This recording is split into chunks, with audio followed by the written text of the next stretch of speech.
As I've said on the channel before, I have A, good old boy taste buds, B, I love cheesy foods, C, there's no way I was giving up carbs during my weight loss, and D, I freaking love Mexican food.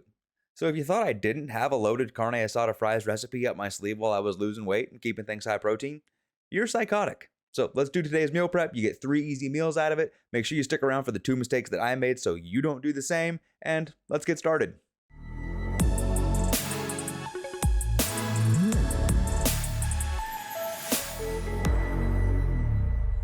Alright, for the loaded fries, we're going to start with the one step that you could skip. You could just go buy some frozen french fries if you wanted to, but it would add about 1 to 200 extra calories for each meal. So we're not going to be basic little punks and not going to be lazy, and we're going to make our own french fries. To make your own french fries is pretty simple. Just take your potatoes, check the description down below for the exact amounts that we use. Get them peeled, then take your potatoes, cut them into flats, and then take those flats and cut them into strips, which will become your french fries.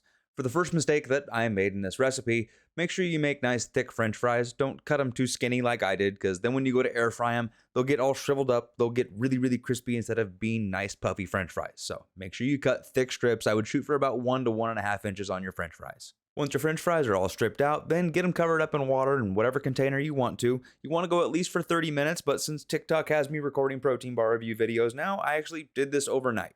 You blanch your french fries so you can reduce the moisture content within the fries, so it will crisp up a little bit easier when you go to fry them up at the end. While your french fries are blanching, move on to everything else for the recipe. I would start with your peppers. I like to get orange and red because, well, I like orange and red. If you like green and yellow, do green and yellow. You do whatever peppers you want to do, but I'm taking a red and an orange one and getting them chopped up pretty finely. These are going to get roasted with the carne asada later. Once you have those chopped up, put them in a container, set those aside, and then much like we did in the nacho video, get yourself some pico de gallo. Dice up some tomatoes, dice up some onions, finally chop up some cilantro, put those in a container, add in some lime juice, give it a stir, pico de gallo. Next, move on to shredding your cheese, and of course I'm using pepper jack, because what's a Mexican dish without some pepper jack cheese? Now I'm just shredding up a bunch of it and putting it in a container, so I've got shredded cheese on hand throughout my entire week. It's part of what I do on meal preps, but once again, with all the ingredients, I'll put the exact amounts you'll need for the meals down in the description below. For the last thing to get prepped up is the carne of the carne asada fries. I'm pretty sure I translated that right. Actually, now that I think about it, I probably got nowhere near close to translating that right. Anyway, slap your meat on the table. Yes, the innuendo was intended. Then trim off any excess fat you have on that meat. You're trying to keep the calories down to a minimum. And then cut everything up into really small cubes. I mean, unless you want really big chunky meat. All right.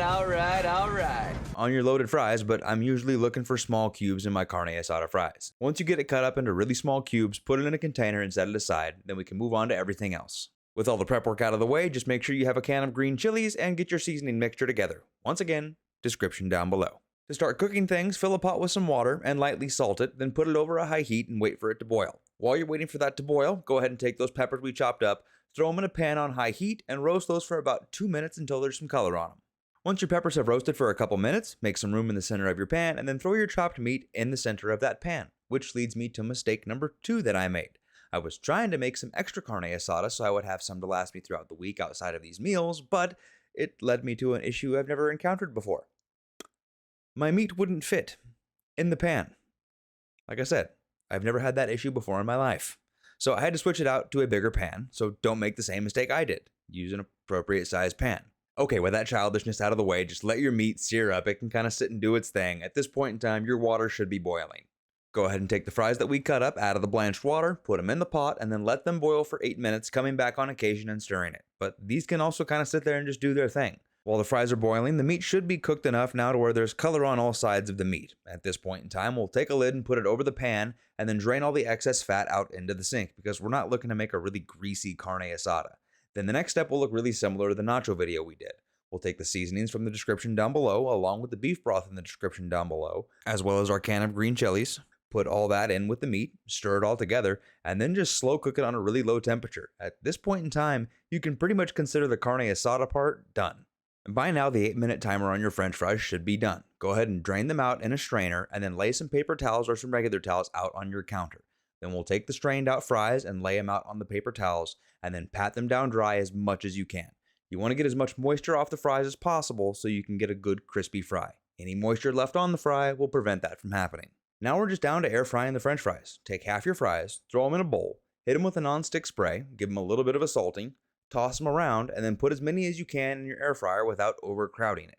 The bigger air fryer you have, the better. I had to do mine in about 3 steps. Then we're going to cook it in 2 stages. First at 340 degrees for 10 minutes. Then when that finishes, flip everything over and do it at 400 degrees for 8 minutes. Basically, you're looking to cook it and then you're looking to crisp it. This is something I learned from the Pro Home Cooks YouTube channel, which taught me a ton through my weight loss journey. So if you haven't checked out Pro Home Cooks, I'll put them in the corner up here. You can click that and check their channel out. Once the second cook on the air fry is all finished up, all you have to do is transfer those fries into your meal prep container and then repeat the process with the rest of the fries. Unless you're lucky enough to have an air fryer that can do them all in one shot, but I do an Instapot air fry combo, so I'm not that lucky. Once you finish the fries, just divide your carne asada amongst the 3 meal prep containers as well as the cheese, cover them up, put them in the fridge, you're good to go. For the final tip on this recipe, normally you would microwave a meal prep for 1 or 2 minutes to get it nice and hot, but since this has french fries on it, I would avoid doing that.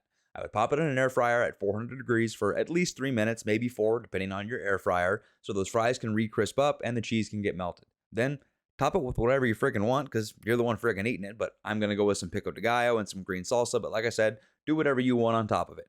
This meal is actually a little higher calorie than I would normally go for. Thankfully, I'm bulking right now, but as far as the macro breakdown goes, it makes 3 meals, and for each meal you're looking at 879 calories, 66 grams of carbs, 31 grams of fat, and 79 grams of protein. So if you try this, you like it, hit the like button down below.